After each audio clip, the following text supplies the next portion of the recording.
दुख दर्द भाव के सब मिटे सतगुरु चरण नित से। ये दुख दर्द भाव के सब मिटे सतगुरु चरण नित से। गुरु भक्ति बिन कछु ना बने में ये सकल संतन कही।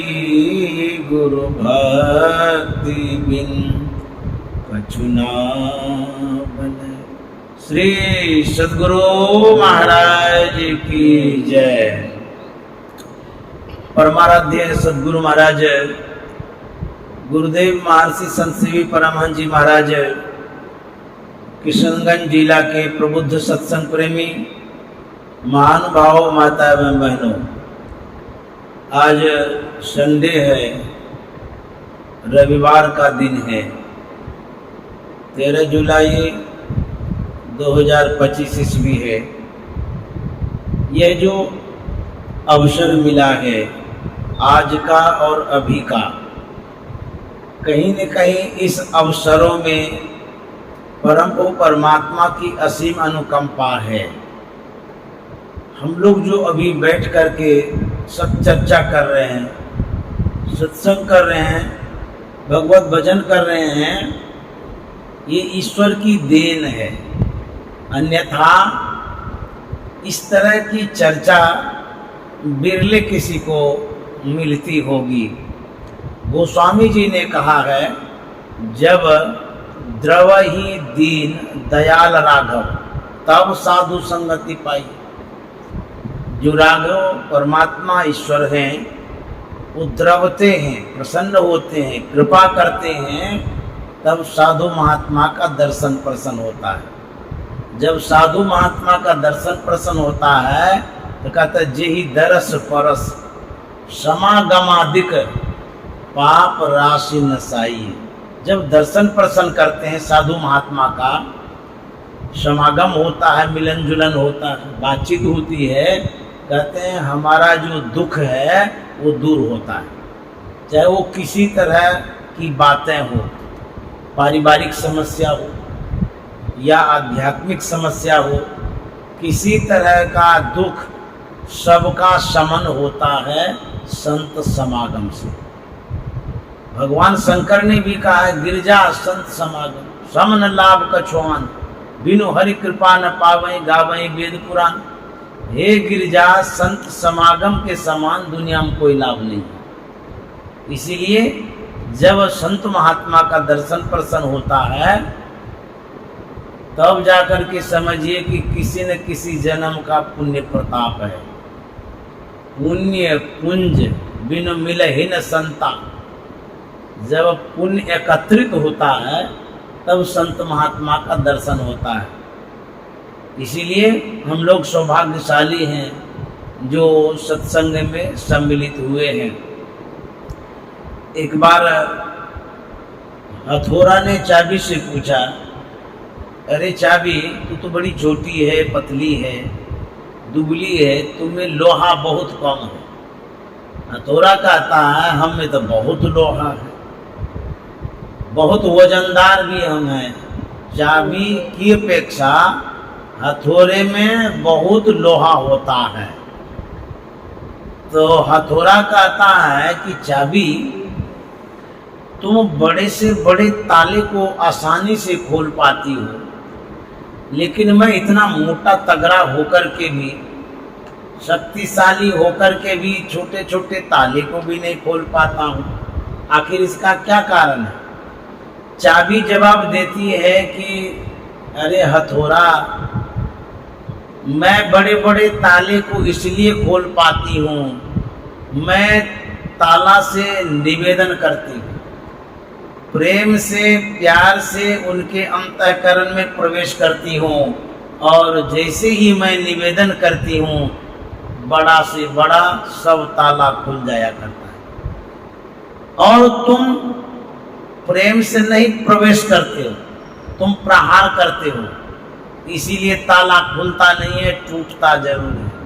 मैं किसी के दिल को तोड़ती नहीं हूँ बल्कि जोड़ती हूँ, क्योंकि मेरे साथ प्रेम है और तुम इसलिए तोड़ते हो, तुम्हारे साथ प्रहार है।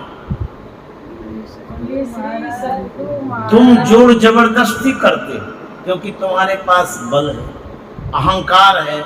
मैं बहुत मजबूत आदमी हूँ लेकिन मेरे पास तो कोई बल ही नहीं, मैं दुबली पतली हूँ, मेरे पास एक ही सहारा है प्रेम, और कोई सहारा नहीं है।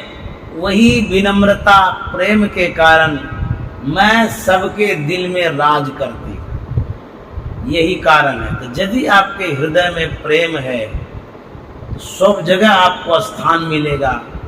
यदि प्रेम नहीं है तो प्रेम के बिना आपको कोई स्थान मिलने वाला भी होता है वो खिसक जाता है। इसलिए गुरु महाराज ने कहा कि प्रेम भक्ति गुरु दीजिए, बिनवों कर जोरी, पल पल छोअन छोरी, ये सुनिए गुरु। प्रेम की बड़ी आवश्यकता है। जहाँ प्रेम है वहीं परमात्मा, वहीं स्वर्ग है। जहाँ प्रेम नहीं है वहाँ समझिए नरक है।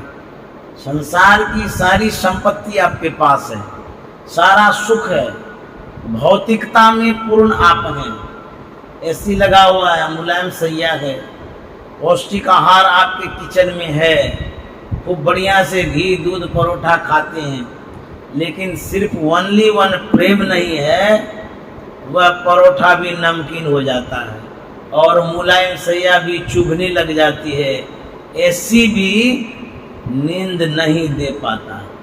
उस एसी में घुलटते रहते हैं, क्यों? टेंशन में रहते हैं, कौन क्या करेगा नहीं करेगा पता नहीं। तो प्रेम और मेल की बड़ी आवश्यकता है।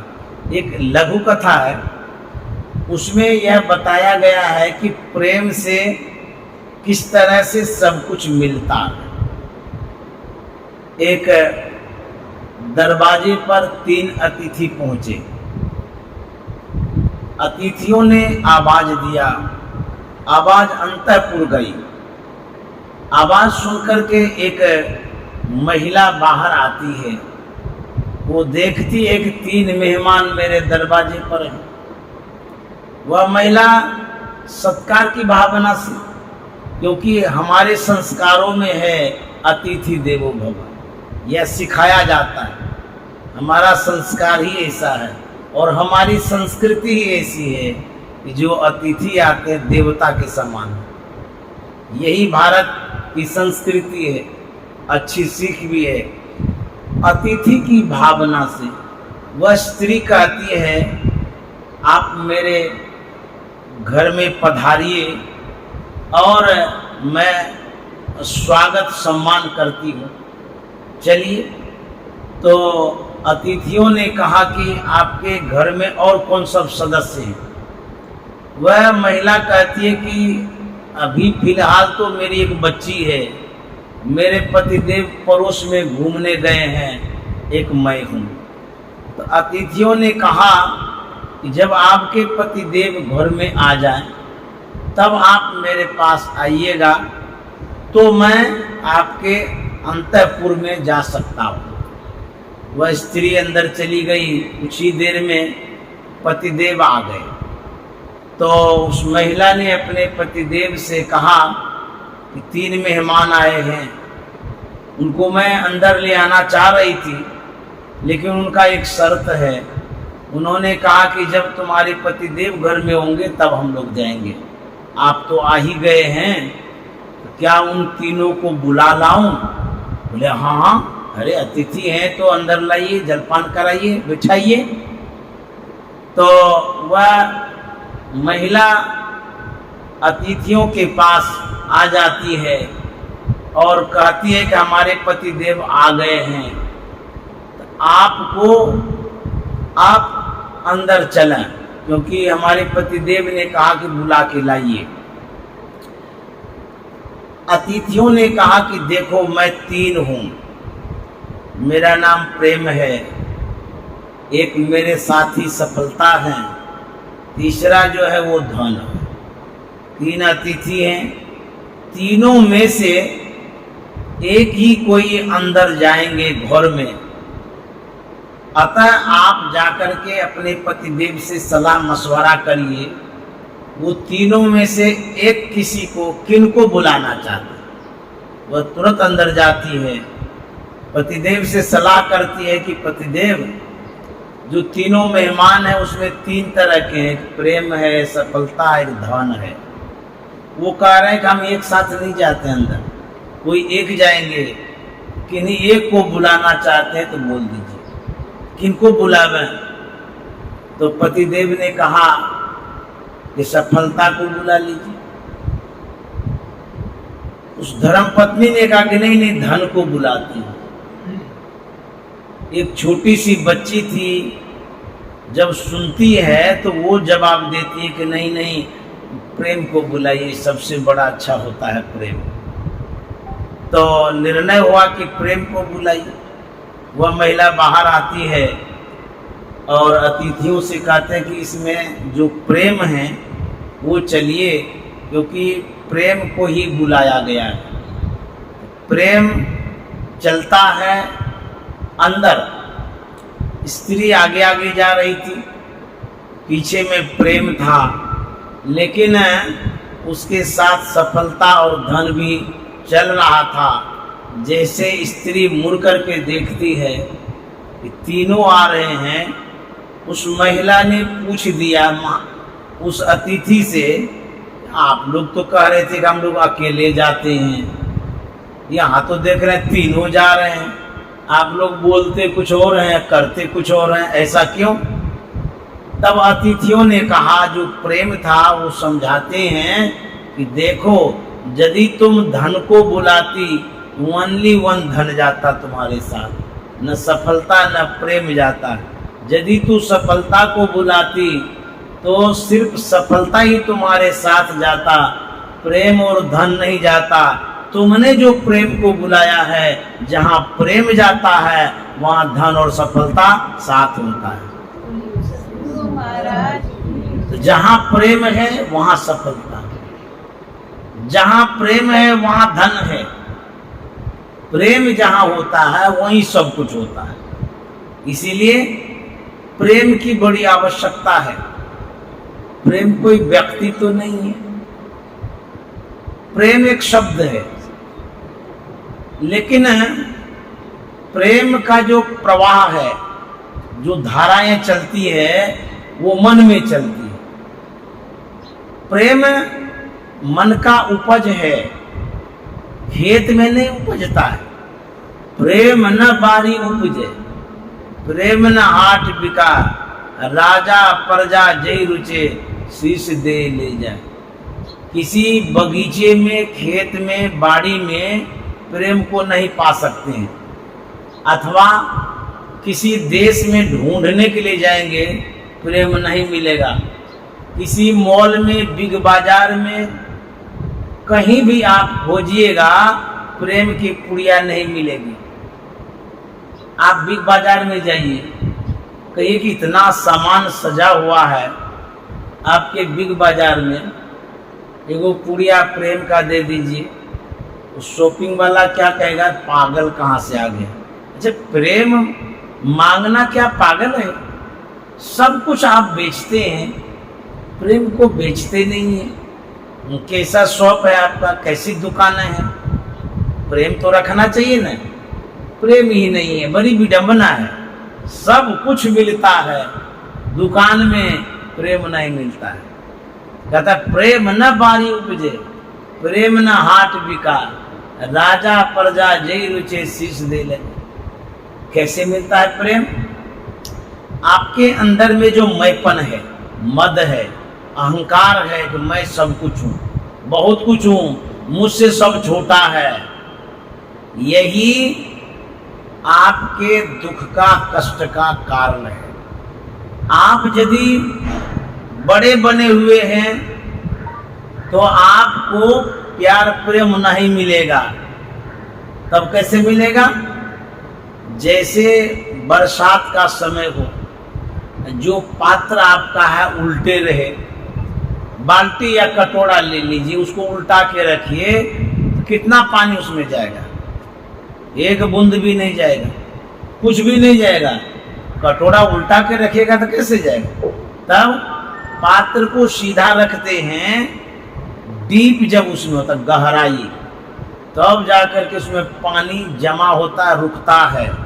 उसी तरह से आप यदि टीला बन जाएंगे, ऊंचे बन जाएंगे, सबसे बड़े बन जाएंगे, तो जो छोटे छोटे छोटे व्यक्ति हैं उनका जो प्यार और प्रेम है आप में प्रवेश नहीं करेगा। क्यों? आप तो उल्टे हो गए। तब विनम्रता लानी होगी। जब आप झुक करके रहेंगे, सबको प्यार देंगे, तब आपको प्यार मिलेगा। यदि आप प्यार देना ही नहीं जानते हैं, आप प्यार कैसे पा सकते हैं? जो आदमी दूसरे को प्रणाम करता है, बदले में उसको प्रणाम मिलता भी है। आप हाथ जोड़िएगा, तुरंत ही वो आदमी हाथ जोड़ लेगा, ऐसा होता है ना। उसी तरह से प्रेम प्रदान करिए, बांटिए, लोगों के बीच में, परिवार के बीच में, समाज के बीच में। किस तरह से बांटेंगे? दूसरे को सम्मान देंगे, गिरे हुए को उठाएंगे, आवश्यकता है, आप सामर्थ्यवान है, उसकी पूर्ति कर दीजिए। मान लिया जाए कोई गलती हो गई है तो क्षमा कर दीजिए। अब गलती हो गई है, उसी पर आप कुटैया शुरू करेंगे। जैसे समाट से कूटते थे पहले, तब तो छिलका दाना सब चूर चूर हो जाएगा। तो किसी के दिल को तोड़िए नहीं, महरम लगा दीजिए। यदि घाव हो गया है उस पर नमक मत दीजिए, नमक दीजिएगा तो लहरेगा और घाव बन जाएगा। तब क्या करना है? महरम पट्टी करिए, आप सेवा कर लीजिए। यदि गलती ही हो गई है, आप प्यार प्रेम से भी कह सकता, अच्छा कोई बात नहीं है, गलती हो गई है तो इसमें दुख मानने की बात नहीं है, हम आपके साथ हैं। यदि इस तरह से करते हैं तब वो व्यक्ति आपका बन जाता है। इस तरह से प्रेम बांटिए। जब आप भगवान बुद्ध को पढ़े होंगे या सुने होंगे, तो जब वो बाल अवस्था में थे, छोटे अवस्था में थे, तो उनकी प्रवृत्ति अहिंसक थी, सात्विक विचार था, बड़े शांति स्वभाव के थे भगवान बुद्ध, बाल अवस्था से ही। एक बार की बात है, जो भगवान बुद्ध थे, बच्चे थे, वो उनके चचेरे भाई दोनों खेल रहे थे। जो चचेरा भाई था वो हिंसक व्यक्ति था, धनुष बाण रखता था और एक हंस पर बाण चला दिया। जैसे चला दिया तो हंस बाण विद्ध हो गया, धराशायी हो गया। वह छटपटा रहा था। भगवान बुद्ध के दिल में दया आ गई, दौड़ते हुए आते हैं, हंस को गोद में लिए, महरम पट्टी करते हैं, इलाज करते हैं। तब तक में जो उसका चचेरा भाई था वो दौड़ करके आता है, बोलता है ये मेरा शिकार है, मुझे दे दीजिए। भगवान बुद्ध ने कहा नहीं नहीं, तुमने इसको जान से मारने का प्रयास किया, मैंने बचाने का प्रयास किया है, इसीलिए शिकार तुम्हारा नहीं है, ये मेरा है। तुमने मारा है, हमने बचाया। विवाद बढ़ गया, बच्चा था। राजा शुद्धोधन के पास बात गई, दोनों शिकायत लेकर के गए, भगवान बुद्ध भी गए, हंस लेकर के गए। जब राजा शुद्धोधन ने दोनों की समस्याओं को सुना तो राजा शुद्धोधन ने कहा कि देखो जी, मारने वाले से विशेष बचाने वाला होता है। जो बचा सकता है उसी का अधिकार जीव पर, प्राणी पर, व्यक्ति पर होता है। जो मारता है, जीवित नहीं कर पाता है, उसका कोई अधिकार नहीं है। तो राजा शुद्धोधन ने कहा ये हंस बुद्ध का है, तुम्हारा नहीं होगा क्योंकि बुद्ध ने बचाया है। ईर्षा द्वेष बढ़ गई, वैमनस्यता बढ़ गई, बाल अवस्था से ही वो चाचा का लड़का था लेकिन आजीवन दुश्मन बन गया। देखिए किस तरह से यह व्यक्ति दुश्मन बन गया, लेकिन भगवान बुद्ध कभी नहीं दुश्मन बने, सब दिन प्यार बांटते ही रहे। अंततः भगवान बुद्ध ने जो अपना विचार, ज्ञान, प्रेम दिया, वह जो दुश्मन बना हुआ था चचेरा भाई, एक दिन वो भी भगवान बुद्ध के अनुयायी बन गए। इस तरह से यदि प्रेम आप बांटते हैं, यदि दुश्मनी है, दुश्मन भी दोस्त बन जाता है। यदि आप उस प्रेम में नमक छिड़काते रहेंगे, प्रेम कभी नहीं हो सकता है। इसीलिए संत महात्मा यही सिखाते हैं, जहां पर घाव हो महरम पट्टी करिए, जहां दिल दुखा हुआ हो वहां पर मधु डाली, मधु, मिठास, वाणी का, विचार का, व्यवहार का, तब क्या होगा। गोस्वामी जी कहते हैं मधुर वचन है औषधि। देखिए गोस्वामी जी कहते हैं तुलसी मीठे वचन सम, सुख उपजत चहुओर, वशीकरण यह मंत्र है तजदे वचन कटु। ये मधुर वाणी क्या है, कहते हैं आपको चारों ओर से सुख देगा। और संतों ने कहा मधुर वचन है औषधि, ये संजीवनी है। यदि आप मधुर भाषी हैं तो आपके पास बहुत लोग आएंगे, यदि आप कटुवादी हैं जो लोग हैं भाग जाएंगे। कुत्ते को आप रोटी खिलाते हैं तो आपके आगे पीछे घूमता है, रोटी भी ले लीजिए और डंडा भी ले लीजिए, कुत्ता भी नहीं आएगा आपके पास। उसी तरह से परिवार को, समाज को, कुटुंब को क्या चाहिए, प्रेम, प्यार, मधुरता, मिष्टभाषी बनिए, तब जाकर के आपको कोऑपरेट करेगा, सहयोग करेगा, मदद मिलेगी। अन्यथा आप सबको छांटते छांटते छांटते आप ही छांट जाएंगे। यदि आप अवगुण ही ढूंढते रहेंगे, ढूंढते ढूंढते आपको अवगुणे मिलेगा और आपसे सब अलग हो जाएगा। इसीलिए गुणग्राही बनिए। एक बार द्रोणाचार्य ने कौरव पांडव के बच्चों को सीख देने के लिए एक सबक दिया। दुर्योधन को बुलाया गया, दुर्योधन से कहा कि तुम जाओ कहीं से भी एक सज्जन ढूंढ के लाओ, लेकिन उसमें दुर्जनता नाम की चीज नहीं हो, दुर्जनता नहीं हो, उसमें दुर्जन नहीं हो, सज्जनता ही सज्जनता, उसको ढूंढ के लाओ। वह दुर्योधन जाता है खोजने के लिए सज्जन को। उसके बाद युधिष्ठिर जी महाराज को गुरु द्रोणाचार्य ने कहा, युधिष्ठिर तुम जाओ कहीं न कहीं जो दुर्जन हो उसको ढूंढ के लाओ, लेकिन उसमें सज्जनता नहीं होनी चाहिए। दो बालक है, दो परिवार का है, लेकिन दोनों दो संस्कार का है। दोनों जाता है ढूंढने के लिए, लेकिन दोनों के दोनों खाली हाथ आते हैं।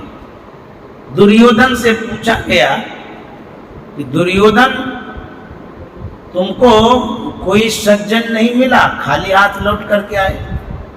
उन्होंने कहा गुरुदेव सज्जन तो मिल ही रहा था, लेकिन उसमें दुर्जनता भी मैंने देखा। आप कहते कि दुर्जनता होनी नहीं चाहिए, तो दुर्जनता के कारण मैंने उसे छोड़ दिया। युधिष्ठिर जी महाराज से कहा कि युधिष्ठिर तू खाली हाथ आ गया, कोई दुर्जन नहीं मिला। तो युधिष्ठिर ने कहा गुरुदेव दुर्जन तो मिला, लेकिन आप कह रहे थे कि उसमें सज्जनता नहीं होनी चाहिए, इसीलिए हम खाली हाथ आ गए। इस संसार में जिसमें आपको दुर्जनता नजर आती है, अवगुण, उसमें गुण भी है, लेकिन आपकी दृष्टि होगी गुणग्राही वाली, तब आप गुण लेंगे। और यदि अवगुण वाली दृष्टि है तो गुण में भी अवगुण ढूंढेंगे आप, वही मिलेगा आपको। तो गुरु द्रोणाचार्य ने कहा संसार में दोनों प्रवृत्ति के व्यक्ति हैं, जिसमें आपको कमी दिखाई दे रही है उसमें भी बेहतर है, बेस्ट है, लेकिन आप ढूंढ नहीं पा रहे हैं क्योंकि चश्मा ही वैसा लगा लिया। काला चश्मा लगाइएगा ना तो कपड़ा जो है ना या व्यक्ति काले जैसा दिखेगा।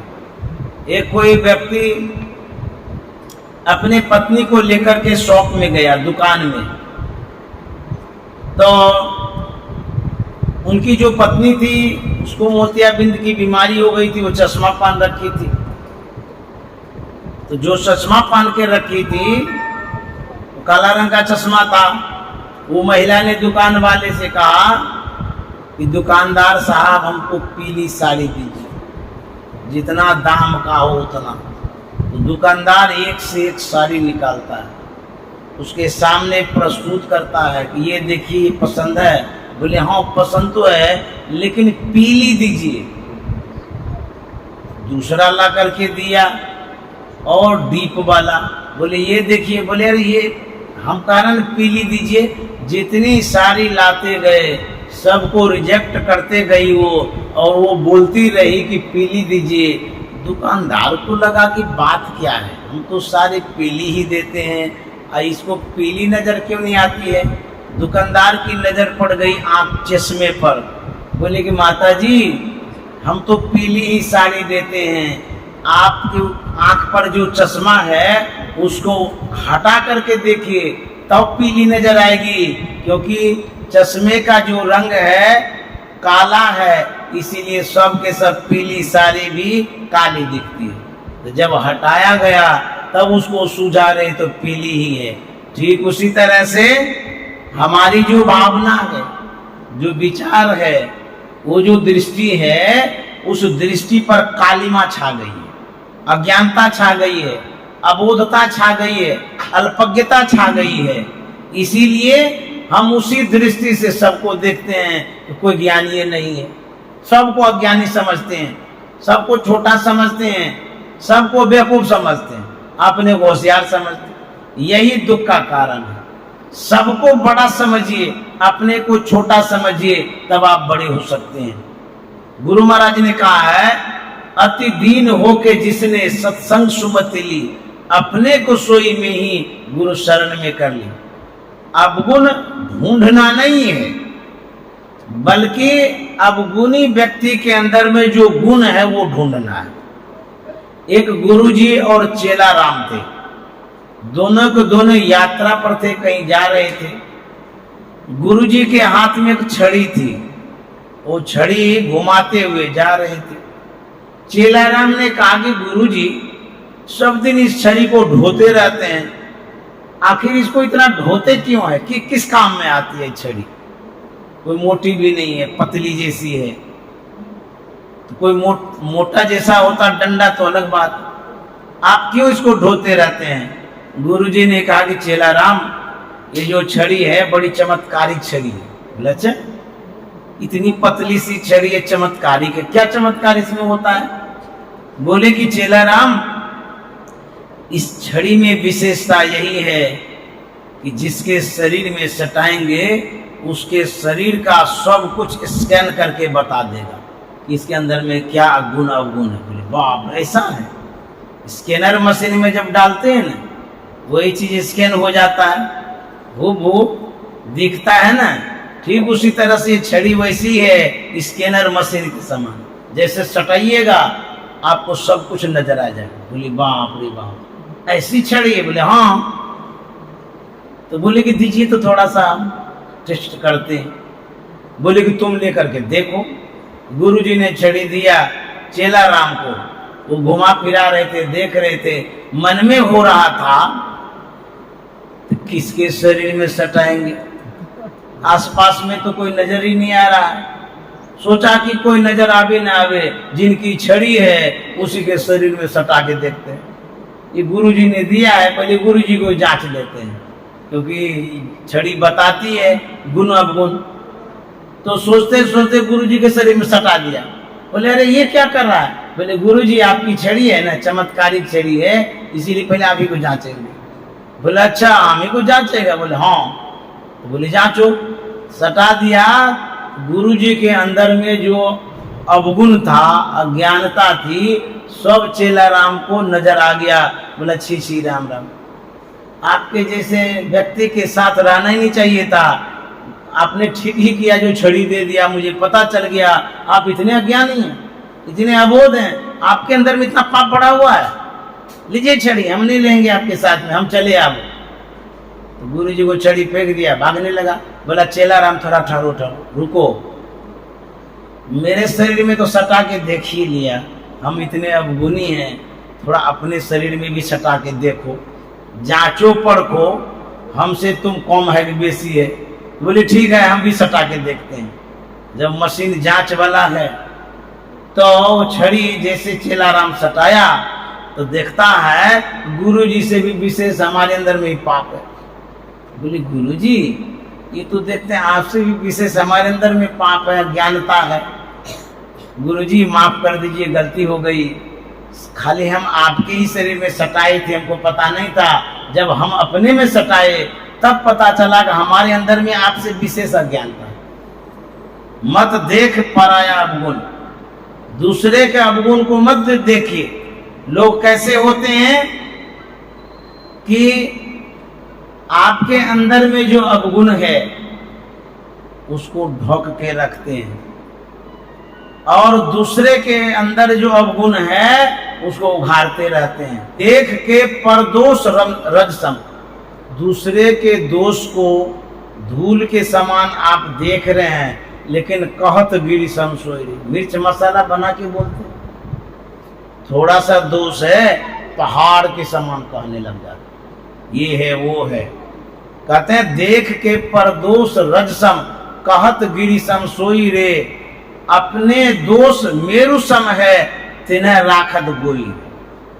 आपका दोष पहाड़ के समान है, उसको ढक ढक के रखते हैं, और दूसरे के सम दोष धूल के समान है, उसको पूरा उड़ाते रहते हैं। संत महात्मा कहते हैं यदि अवगुण किसी के अंदर में है तो ढक दीजिए, झांप दीजिए, ये बड़े आदमी का लक्षण है। उघाड़िए नहीं। यदि आप दूसरे के दोष को उघाड़ते हैं वो उजड़ जाता है, और जिसको आप उजाड़ते हैं आप भी नहीं बच पाएंगे, आप भी उजड़ जाएंगे। तुलसीदास जी महाराज ने कहा है कि यदि आप यश और कीर्ति चाहते हैं, बड़ाई चाहते हैं, लेकिन दूसरे के बड़ाई पर आप थूकते हैं और बुराई करते रहते हैं, तो कहते हैं कि ऐसा कलंक लगेगा, ऐसा दोष लगेगा कि मिटा भी नहीं सकते हैं। इसीलिए आपके अंदर में भी अवगुण है, हमारे अंदर में भी अवगुण है, लेकिन लेना क्या चाहिए? तुलसीदास जी महाराज कहते हैं जड़ चेतन गुण दोष में विश्व किन्न करतार। ये जो संसार बना हुआ है जड़ और चेतन से बना है, गुण और दोष से बना है। दोनों चीज मिश्रित है संसार में, खाली गुण गुण ढूंढिएगा तो नहीं मिलेगा। अवगुण भी है, लेकिन हम लोगों को बनना कैसे है? संत हंस गुण गौई पर परिहरिवारी विकार। जिस तरह से संत हंस के समान होते हैं, खाली दूध को अलग करते हैं, पानी को छोड़ देते हैं, उसी तरह से गुणग्राही बने। संत महात्मा गुणग्राही होते हैं, गुण को ग्रहण करते हैं, गुण को छोड़ देते हैं। उसी तरह से हम लोगों को हंस के समान बनना है। जो अवगुण है उसको छोड़ दीजिए, नजरअंदाज कर दीजिए, जो गुण है उसको ले लीजिए। संसार में ऐसा कोई नहीं है जिसके पास गुण नहीं हो। जो गुंडा है, बदमाश है, उसके भी पास कुछ न कुछ गुण होता है। आप ढूंढिएगा तो पता चलेगा। यदि आप भगवान श्री राम के जीवन से कुछ सीखना चाहते हैं, एक बहुत बड़ी सीख है जो मैं बताना चाहता हूं, उसको जीवन में उतारिएगा तो बहुत लाभ पाइएगा। ये भगवान श्री राम ने दिखाया है, सिखाया है। वो कथा है इस तरह से जब भगवान श्री राम रावण को धराशायी कर दिए थे, रावण अंतिम सांस गिन रहा था, अब संसार छोड़ करके वो चला जाएगा। तो भगवान श्री राम के मन में होता है कि रावण नीतिज्ञ है, क्योंकि लंका का अधिपति रहा है, राजनीति का अनुभव उनके पास है। अब तो हम अयोध्या जाएंगे, राजकाज को संभालेंगे, अतः रावण के पास जो कुछ भी अनुभव है, ज्ञान है, जो नीतियां हैं, ले लेना चाहिए। अच्छा, मान लीजिए आपकी पत्नी का कोई हरण किया हो, आपसे लड़ाई झगड़ा किया हो, तू मैं किया हो, खून खराबा किया हो, क्या उनसे आप कुछ सीखने जाएंगे? हैं? उसका तो मुंह नहीं देखेंगे। हमारी पत्नी का हरण करके ले गया था, हमसे झगड़ा भी किया है, मुंह भी नहीं देखेंगे, कभी जीवन में नहीं मिलना चाहेंगे। लेकिन भगवान श्री राम भी क्या कर रहे हैं? जिस रावण ने माता सीता का हरण किया, जो रावण भगवान श्री राम से लड़े, तू मैं किया, बेइज्जती किया, क्या क्या नहीं किया, वनवासी है तो ये है वो है, सब कुछ किया। लेकिन भगवान श्री राम सब कुछ जानते हुए भी सब ईर्षा द्वेष वैर को नजरअंदाज कर दिया। क्यों? इसलिए कि रावण से जो लेना है, अपना काम बनाने के लिए गधा को भी बाप कहना चाहिए, समझे? अब काम जब निकल जाए, गधा अपने घर रहेगा, आप अपने घर रहेंगे, समझे? तो काम निकालने के लिए चतुराई से दुश्मन से भी पैर हाथ पकड़ करके काम बना लीजिए, समझ गए? जब भी आन बान शान में आप रहेंगे, हैं? वो तो छिछला है, खराब आदमी है, विचार ठीक नहीं है, हम उनके पास क्यों जाएंगे? मत जाइए, लेकिन कुछ लेना हो तो जरूर जाइए। सीखने की बात, ज्ञान की बात भगवान श्री राम यही सिखा रहे। भगवान श्री राम सोचते हैं कि रावण के पास जो कुछ भी ले लो, क्योंकि अब मर जाएगा। तो अनुज लक्ष्मण से कहते हैं कि लक्ष्मण तुम जाओ रावण के पास, उनके पास जाकर के कुछ नीति की बात सिखाओ। आज्ञा पाकर के लक्ष्मण जाता है, रावण के करीब खड़ा होता है। रावण जब देखता है लक्ष्मण को, कहते कि इस घड़ी में आप यहाँ क्यों आए? अब तो हम मरने वाले हैं, अब क्या करना चाहते हैं आप? लक्ष्मण ने कहा कि मैं अपने मन से नहीं आया हूं। बोले तब? बोले भगवान श्री राम ने आपके पास भेजा है। बोले भगवान श्री राम ने क्यों भेजा है? लक्ष्मण ने कहा तो भगवान श्री राम ने कहा कुछ नीति की बात सिखाओ, इसीलिए मैं आया हूं। बोले अच्छा ये बात है, भगवान श्री राम कहाँ है? लक्ष्मण ने कहा वो अपने शिविर में है। तो बोले जो कुछ भी कहेंगे दोनों भाई के सामने कहेंगे, उनको भी बुला के लाइए। तो लक्ष्मण जाता है, भगवान श्री राम से कहता है आपको भी रावण बुला रहा है, चलिए। तो भगवान श्री राम और लक्ष्मण दोनों रावण के सामने उपस्थित होता है। रावण कहता है कि इस अंतिम घड़ी में, मरणासन्न अवस्था में आप हमसे क्या चाहते हैं? भगवान श्री राम ने कहा कि आप एक राजा थे, लंका के अधिपति थे, उस राजकाज को संभालते थे, बड़े आप नीति निपुण हैं, इतने दिनों तक आपने राजकाज को संभाला है। अब हम अयोध्या जाएंगे, वहां के राजकाज को संभालेंगे। आपका जो अनुभव है राजनीति का, थोड़ा सा शेयर कर दीजिए, बता दीजिए, कह दीजिए, कुछ नीति की बात सिखा दीजिए। इसी ख्याल से हम अंतिम में आए हैं। रावण ने कहा हम तो एक लंका के राजनीतिज्ञ हैं, आप तो त्रिलोकों के राजनीतिज्ञ, तीनों लोक के अधिपति हैं। आप हमसे राजनीति सीखने नहीं आए हैं, बल्कि हमारे जैसे पतित आदमी को अंतिम दर्शन दे करके उद्धार करने आए। ये आप सीखने नहीं आए, ये बहाना है आपका। हमारे जैसे व्यक्ति का उद्धार करने आप आए। हम तो एक लंका के अधिपति हैं, आप तो तीनों लोक के अधिपति हैं, आप तो महानीतिज्ञ हैं। हमको तो छोटा सा अनुभव है, आपके पास तो बड़ा बड़ा अनुभव है। आप 3 लोग को चलाते रहते हैं। तो रावण ने क्या कहा था, यदि आप आ ही गए हैं, मेरे जीवन का जो सार है, निचोड़ है, मूल है, वही बात मैं आपको बता देता हूं। रावण जीवन भर जो सीख पाया, देखिए जब माँ बाप पिता कोई भी अभिभावक संसार से जाने लगते हैं, कुछ न कुछ सिखाते, अनुभव की बात, जीने की कला, बच्चों को बोलते हैं कि अब तो हम संसार से चले जाएंगे, तुम इस तरह से जीवन को ढालना, सिखाते हैं ना। उसी तरह से रावण अपना अनुभव बताता है। क्या बताता है कि मैं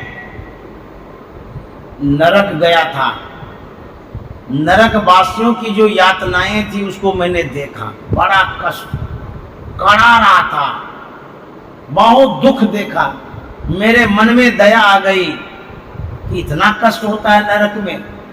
मैंने सोचा कि नरक से स्वर्ग तक सीढ़ी बना दूं और सबके सब स्वर्ग चले जाएंगे, नरक का कष्ट दूर हो जाएगा। मेरे मन में ये शुभ भावना आई थी, लेकिन ठीक उसी समय कोई भीतर में रहने वाला जो दुष्ट है, दुश्मन है, जो खराब संस्कार है, कुबुद्धि जिसको कह लीजिए, तुरंत हमें एलाव करती है बुद्धि। नहीं, हमारे हाथ में तो सब शक्ति है, अभी बनाना क्या हड़बड़ है, बना देंगे कभी भी। मैंने टाल दिया, शुभ काम था, नहीं किया, अभी नहीं बाद में करेंगे। फिर गया समुद्र के किनारे, समुद्र के किनारे में मैंने देखा अगाध जल राशि है, खारा जल है, किसी जीव जंतु के काम का नहीं है। तो मेरे मन में होता इतना अगाध जल राशि है, इसको क्षीर साई बना देंगे, मीठा जल, सब जल पान करेंगे, गुणगान करेंगे, नाम लेंगे और जय जयकार करेंगे। मेरे मन में हुआ कि इसको मीठा बना दें। मेरे हाथ में वरुण देवता था, इतनी सिद्धि शक्ति थी रावण के पास, ऑर्डर देते ही वो मीठा हो सकता था। मैं यह काम कर देता, जुग जुग तक नाम लेता नहीं। आज भी रावण ने बड़ा अच्छा काम किया है। तत्क्षण मेरे मन में बातें आती है जो विपरीत बुद्धि थी। देखिए व्यक्ति के अंदर में 2 बातें चलती रहती है, एक अच्छी वाली, एक बुरी वाली। आप ही का मन है, आप ही का मन कहता है कि अभी पुण्य करो, सत्संग करो, बढ़िया काम करो, लेकिन आप ही का मन वहाँ डिसीजन देता नहीं, ये सब काम फालतू है, दूसरा काम करो। मन आप ही का है, और वही मन आपको सम्मान भी दिलाता है, वही मन आपको जूता भी दिलाता है। यदि अच्छा काम कर गए तो नाम हो गया, सम्मान हो गया, और यदि उसी मन से बुरा काम कर गए तो लात जूता खाइए। मन आप ही का तो है।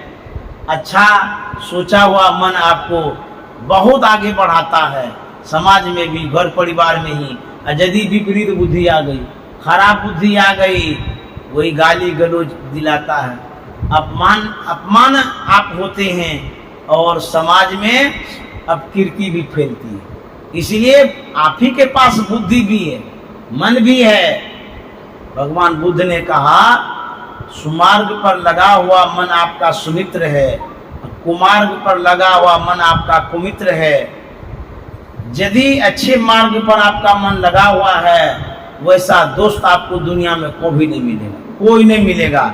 यदि बुरे मार्ग पर आपका लगा हुआ मन है, वैसा दुश्मन आपको कहीं नहीं मिलेगा। आप ही का मन दोस्त भी है, आप ही का मन दुश्मन भी है। आप जहां लगाना चाहते हैं लगा लीजिए। यदि लात जूता खाना चाहते हैं तो कुमार्ग पर चले जाइए, विपरीत काम करते रहिए। यदि सुख चाहते हैं, शांति चाहते हैं, सम्मान चाहते हैं, तो जो संत महात्मा सिखाते हैं उस मार्ग पर चलिए। संत महात्मा आपसे कुछ लेता नहीं है, कभी ठगता नहीं है, ठगने वाले संत नहीं हो सकते हैं। इसीलिए गोस्वामी जी ने कहा है, जो मार्ग श्रुति साधु दिखावे ते ही मग चलत सब सुख पावे। जो रास्ता वेद बताता हो, शास्त्र बताता हो, पेरेंट्स बताता हो, गार्जियन बताता हो, माता पिता बताता हो, उस रास्ते पर चलिएगा, जरूर सुख मिलेगा। कोई भी माँ पुत्र का दुश्मन नहीं हो सकती। माँ का हृदय बड़ा कोमल होता है और सब दिन वो हित ही चाहती है। कोई भी माँ हो, कितना भी खराब माँ हो, बेटा के लिए अच्छा ही अच्छा चाहती है, इसीलिए अच्छा सलाह देती है कि जो माँ के बातों को मानते हैं भविष्य में उसका जीवन उज्जवल होता है, सुखमय होता है। इसीलिए बड़ों की बात माननी चाहिए। यदि आपका मन अच्छा है तो आप अच्छे बनेंगे, सुख मिलेगा। अच्छा बनाने के लिए आपको सत्संग की आवश्यकता है, क्योंकि यही सत्संग गैरेज है मन को तंदुरुस्त करने का, ठीक करने का। अन्यथा संसार में जो गैरेज है सब ठग वाला है, ठग लेगा, पैसा ले लेगा, क्या गाड़ी ठीक हो गई, नट उट बदलेगा ही नहीं, अब बीच में एक्सीडेंट हो जाए। लेकिन संत महात्मा जब नट बदलते हैं, एक बार जब बदल देते हैं वो जीवन भर वो नट ढीले नहीं होता। इसीलिए जरूरी है संत के पास जाना। एक जैन मुनि हो गए तरुण सागर जी महाराज, उनकी जो बातें हैं कड़वा वचन, नाम है लेकिन वचन बड़ा सत्य सही होता है। उनका एक वचन है, आपके पास सेट होता है, घर में रखते हैं ना T set, TV set, dinner set, ये सब सेट है। उन्होंने कहा है आपके पास टी सेट है, टीवी सेट है, डिनर सेट है, लेकिन माइंड अपसेट है। सब सेट हेट हो जाएगा नहीं। माइंड जो अपसेट होता है इसको सेट कहाँ कराएंगे, कहाँ कसवाएंगे माइंड को? माइंड कसने वाला जो नट बोल्टू है संत महात्मा के पास, इसीलिए वहां जाकर कसवाइए। क्योंकि आपका जो माइंड है, जो बुद्धि है, जो सोच है, ढीला हो गया है और कब एक्सीडेंट हो जाएगा पता नहीं। इसीलिए संत शरण जो पड़ा ताही का लगा ठिकाना, और कहीं नहीं कुशल सकल विराट चवाना। भूले मन को समझा लीजिए, कहाँ? सत्संग के बीच में आके जी, अब की बेर नहीं चुकना 84 में जाके जी। यदि मन को समझाना चाहते हैं, एक ही जगह है, वो सत्संग है, साधु संग है। संत महात्मा इसलिए मन को समझा पाते हैं क्योंकि मन का शोध साधु ही करते हैं। मन की खोज, मन की गतिविधि को संत महात्मा जानते हैं। संसार के लोगों को पता नहीं है मन के विषय में। इसीलिए मन को पकड़ने का जो यंत्र है उस संत के पास, क्योंकि मन की जाने सबे गुरु कहाँ छिपावे। डॉक्टर के पास यंत्र नहीं है, संत महात्मा मन को पढ़ते हैं, जानते हैं, इसीलिए उनके शरण में जाएंगे तब कल्याण होगा। तो मैं कह रहा था रावण की बात। तो रावण जब समुद्र के किनारे गया तो चाह रहा था कि हम इसको क्षीर शाही बना दें, लेकिन विपरीत बुद्धि आ गई तुरंत। सोचता का अभी क्या है, वरुण देवता मेरे हाथ में है, बाद में कर लेंगे, टाल दिया। रावण ये सोचा भी नहीं था कि हमारे सामने इतनी दयनीय स्थिति आएगी, हम उठ भी नहीं पाएंगे। वो सोच रहा था कि हमारा आहार मानव है, उसको तो खाइए जाएंगे, राक्षस के हम हेडे हैं, पृथ्वी पर कोई मारने वाला नहीं है, हम तो अमर बन के आए हैं। लेकिन ये बात याद रख लीजिएगा, कितना भी आप बड़े हैं, एक न एक दिन मौत होगी। चाहे पैसे में बड़े हैं, परिवार में बड़े हैं, कितना भी बड़े हैं, एक दिन आप मरेंगे। ये श्राप नहीं है, सत्यता है। हम भी मरेंगे, संसार एक दिन छूटेगा। उस समय धन आपको नहीं बचा पाएगा, संपत्ति नहीं बचा पाएगी, परिवार नहीं रोक सकेगा मौत को। कितना भी प्यारा परिवार है वो आपको मरने से नहीं बचा सकता, डॉक्टर भी नहीं बचा सकता। जब मौत आती है तो पेशेंट का इलाज करते करते डॉक्टर बोल देते हैं अब जो है ना इसकी आयु समाप्त हो गई, अब हम नहीं बचा पाते हैं, भगवान बचा ले तो अलग बात है। ये भी तो एक स्थिति आती है मरने की। इस बात को याद रखिए कि एक न एक दिन मरेंगे।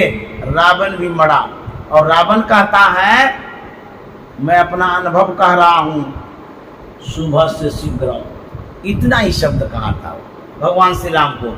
इस बात को गांठ बांध लीजिए कि जो शुभ काम हो उसको पहले कर लीजिए, शीघ्र कर लीजिए, अन्यथा शुभ के बाद क्या बचता है? अशुभ। अशुभ करते रहिएगा तो नरक चले जाइएगा, दुख भोगिएगा। इसीलिए रावण अपना अनुभव कहता सुबह से शीघ्र। रावण ने कहा था कि मैं गया छद्म वेश में, साधु वेश बना करके आपकी भार्या का हरण कर लिया, सीता का हरण कर लिया। शुभ काम करने में मुझे जल्दी करनी थी, अशुभ काम करने में देर करनी थी, शुभ काम में देर कर दिया। जो पर स्त्री का हरण है उसमें देर नहीं किया, जल्दी कर लिया। तो यदि आप खराब काम करने जा रहे हैं 17 बार सोच लीजिए। तो यदि अच्छा काम करना है आंख बंद करके कर लीजिए, कुछ भी नहीं सोचना है, न किसी को पूछना है, एकदम तुरंत उस काम को करिए। पूजा हो, पाठ हो, भगवान का भजन हो, सत्संग हो, ध्यान हो, उसको पहले कर लें। उसके बाद और काम होते रहेगा, क्योंकि पल में परलय होएगा, बहुरी करेगा तब। रावण ने यही सिखाया कि शुभ काम को जल्दी कर लीजिए, नहीं तो मेरी जो दुर्दशा हो रही है यही दुर्दशा सबों की एक दिन होगी। अर्थात सबके सब धराशायी होंगे, मर जाएंगे। आप किसी गाड़ी से यात्रा कर रहे हैं, काल ऐसा आता है, एक्सीडेंट होता है, परिवार का परिवार सुहा हो जाता है। कोई ट्रेन से जा रहे हैं, शादी करके जा रहे हैं, ऐसा एक्सीडेंट होता है, लड़का का जितना परिवार है सब सुहा हो जाता है, खाली लड़की बच जाती है। कैसे परलय होता है। हम घर में भी सुरक्षित नहीं है, यहाँ भी हार्ट अटैक हो सकता है, लड़ाई होगी, खून खराबा भी हो सकता है, कोई मार भी सकता है। ये मत समझिए कि हम चार दीवारी में हैं, मोटे दरवाजे के अंदर में हैं। काल के लिए कहीं भी जाना असंभव नहीं है, कहीं भी। इसीलिए काल से बचना चाहते हैं तो गुरु महाराज ने कहा, काल मुख से निबुक भागो, ध्यान के बल भाई रे। जब ध्यान करेंगे तब आप काल से बच सकते हैं, अन्यथा और कोई उपाय नहीं है। ध्यान में मन नहीं लगता है, ऐसा बहुतों का क्वेश्चन है, बहुतों का प्रश्न है, बहुत लोग कहा करते हैं। जैसा कि यहाँ भी इस घर के जो सदस्य हैं उन्होंने कहा, मन जो है वो जड़ है, मन को सदा सदैव विषय अच्छा लगता है। मन लगता है, कहीं न कहीं लगता है, भले ध्यान में नहीं लगता हो, लगता है धन में, परिवार में, कुटुंब में, समाज में, खाने में, आने में, जाने में, गपियाने में, इसमें लगता है, लेकिन ध्यान में नहीं लगता है। क्यों नहीं लगता है? इसलिए कि मन को जो जो प्रिय लगा है वही तो वो स्वीकार करेगा, वही तो वो जाएगा। जैसे आपका बच्चा है, उसको यदि खिलौना पसंद है, आपके गोद से उतर करके वो खिलौना के पास चला जाए, क्योंकि खिलौना के महत्व को समझता है और उससे उसका मनोरंजन होता है, खुश होता है, इसीलिए वहाँ चला जाता है। आपका जो मन है विषय रूपी खिलौने में जाता है, संसार में जाता है, कारोबार में जाता है, क्योंकि मन को उसी में आप लगा लगा के रखे हैं, मन को वही पसंद करवाए। 1 करोड़ रुपया है, अलमीरा में है, आप रात में सोए हैं, अचानक नींद खुल जाती है, देखें रुपया वहीं पर है कि कहीं घसक गया है। गोदरेज खोलते हैं अर्धरात्रि में, देता हाँ ठीक है ठाक है। ऐसा क्यों होता है? इसलिए उस करोड़ को मन जानता है इसका क्या महत्व है। 1 करोड़ में बहुत कुछ कर सकते हैं। वह जो धन है, उस धन के विषय में मन को आप समझा दिए, सिखा दिए हैं कि भौतिक जीवन का बहुत बड़ा अवलंब है करोड़। गुरु महाराज ने कहा है, भजन धन ही खास हो, फिर त्रास क्या करो। यदि भजन को आप धन समझते हैं या इस मन को समझा पाते हैं कि भजन भी धन है, तब देखिए कैसे लगता है। गुरु महाराज कहते हैं, भजन धन ही खास हो, फिर त्रास क्या करे। यदि भजन को धन समझ लेंगे तो आपका दुख दूर हो जाएगा। तो जिसको मन समझता है उधरे लगता है। एक लघु कथा है, बड़ी अच्छी कथा है। एक गृहस्थ महात्मा से दीक्षा लेता है और वह दीक्षा लेकर के विधिवत ध्यान करता है। जो ध्यान कर रहा था, वर्षों बात बीत गई, लेकिन ध्यान में कोई सफलता नहीं मिली, जहाँ के तहीं थे। एक दिन गुरु जी के पास जाता है, बोलता कि गुरुदेव आपसे दीक्षा लिए बहुत बरस हो गया, लेकिन कोई प्रगति नहीं हुई है, उन्नति नहीं हुई है, जहाँ के तहीं हूँ मैं। आप हमारी समस्या का समाधान कर दीजिए। तो महात्मा ने कहा कि मन जो नहीं लगता है, दीक्षा में जो समाधान चाहते हैं, आप कल 8 बजे आइए, आपका हम समाधान कर देंगे।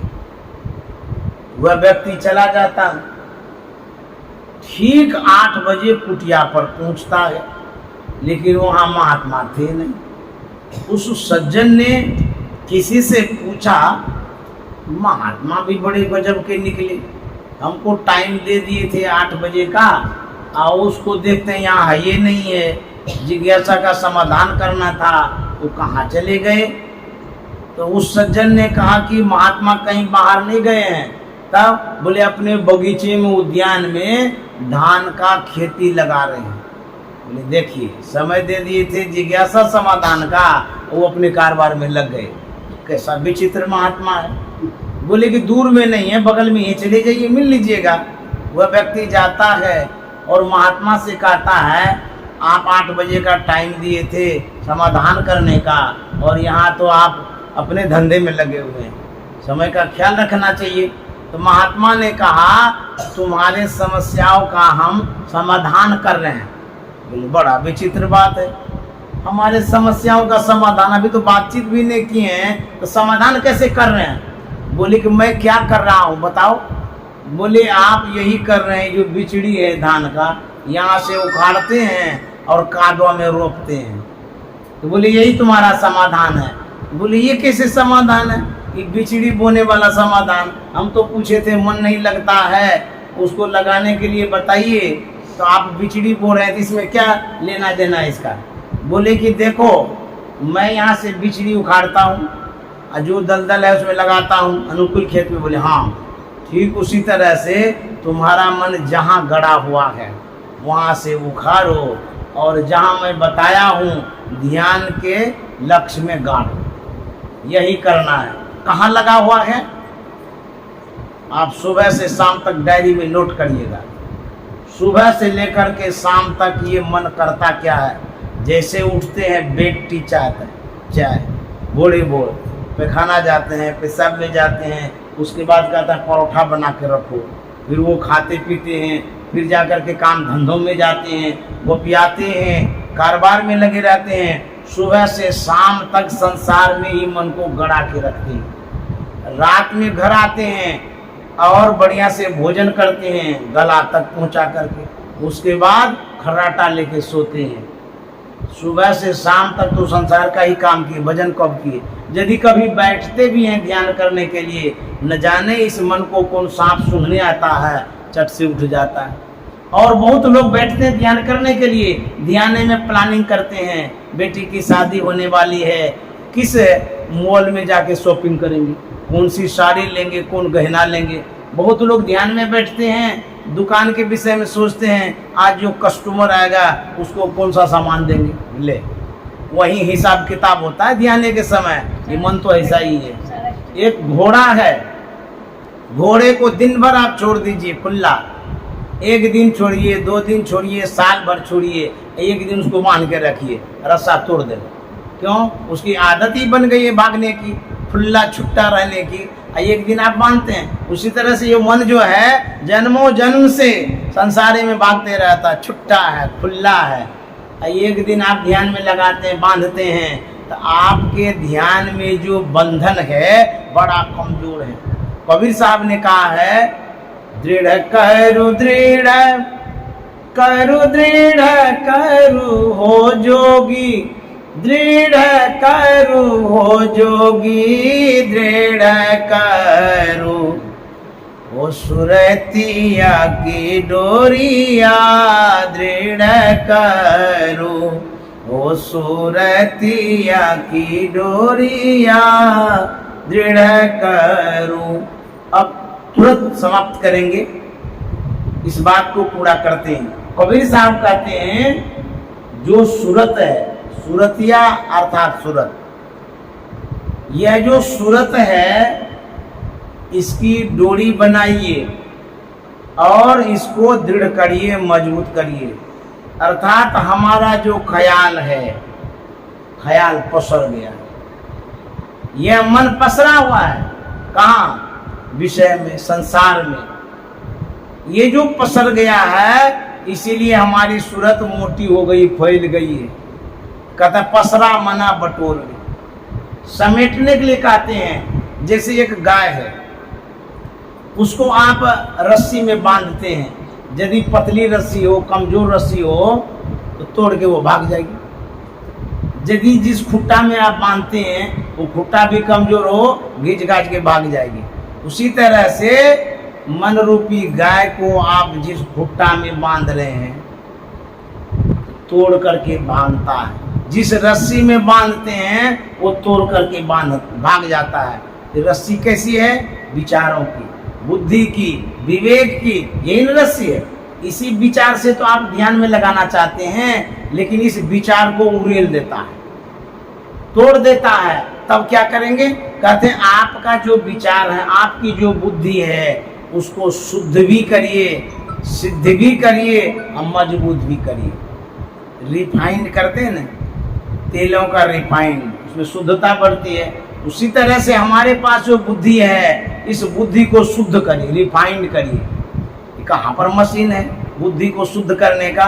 बुद्धि को शुद्ध करने का जो मशीन है वो सत्संग है, यही शुद्ध होती है। अर्थात आप जब सत्संग करेंगे, करते करते करते आपकी जो बुद्धि है इतनी प्रबल हो जाएगी, मजबूत हो जाएगी, उस मजबूत बुद्धि रूपी रस्सी को ये मन तोड़ नहीं सकता। मन नहीं पकड़ा जाए बहादुर जवान है, करत रहे खुरखुंद बड़ा शैतान है, ऐसा यार हरि बस इस हलक में, उड़ता कोस 50 पंख बिन पलक में। मन कितना भागता है, कितना चंचल है। तो क्या करेंगे?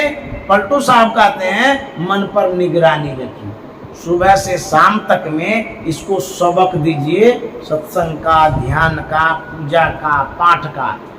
काम डिवाइड कर दीजिए, बांट दीजिए। इतना देर तक संसार का काम करेंगे, इतना देर तक शरीर का काम करेंगे, इतना देर तक मन का काम करेंगे। इसमें बांट दीजिए।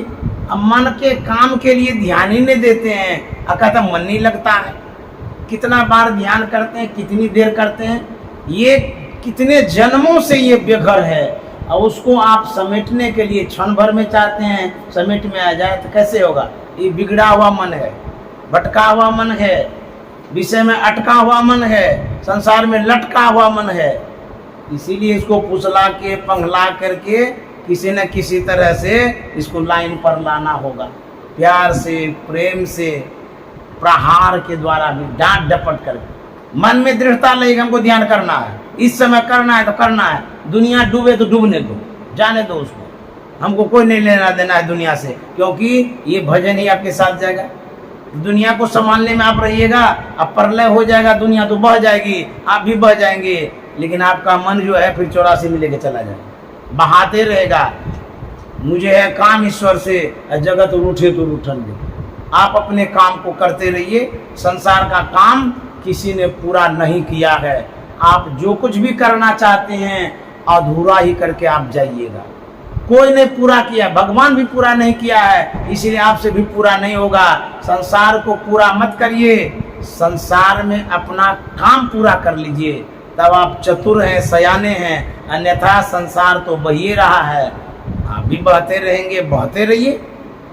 तो कहते हैं मन पर निगरानी रखिए, इधर से उधर तू जाएगा किधर को, जहां जाइयो मैं तहीं धावो, अज्ञान के कुटी में समाओ। ज्ञान की कुटिया में इस मन को रखिए, तब तो ये टिकेगा, अन्यथा ये भागते रहेगा। तो जो साधना के विषय में कह रहे थे उस विषय में मैंने कह दिया। अब थोड़ी सी बात, जो भी शारीरिक कष्ट होता है किसी को भी, मैं डॉक्टर नहीं हूँ, मैं कोई सलाह नहीं दे रहा हूँ, मेरा विचार है, जब शरीर में विपरीत भोजन जाता है किसी भी तरह का, जैसे तेलीय पदार्थ खा लिए, मिर्च मसाला खा लिए, इससे गैस बन जाता है, जो वायु विकार होता है, कहीं न कहीं दर्द शुरू हो जाता है।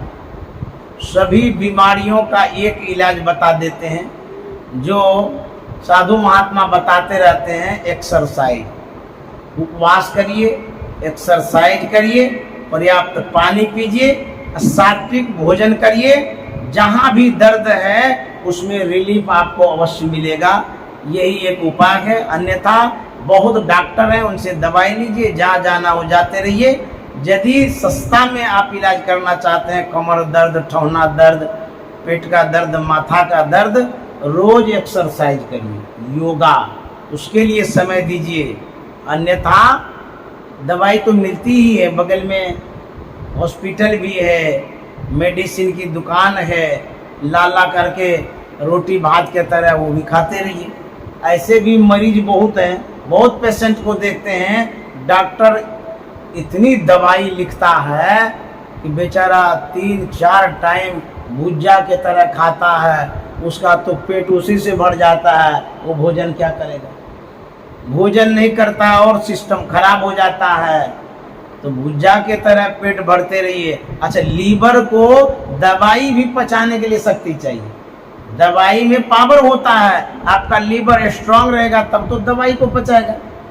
इतना इतना दवाई लिखता है, मरीज तो खाना क्या खाएगा?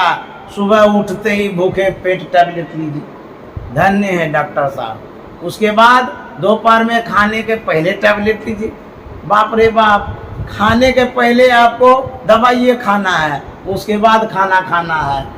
आजकल तो बीमारी हो गई तो जीना बड़ा मुश्किल है, और बेचारे रोते रहते हैं कि हम मर जाएंगे। तो शरीर को स्वस्थ रखने के लिए टाइम देना बहुत ज़रूरी है।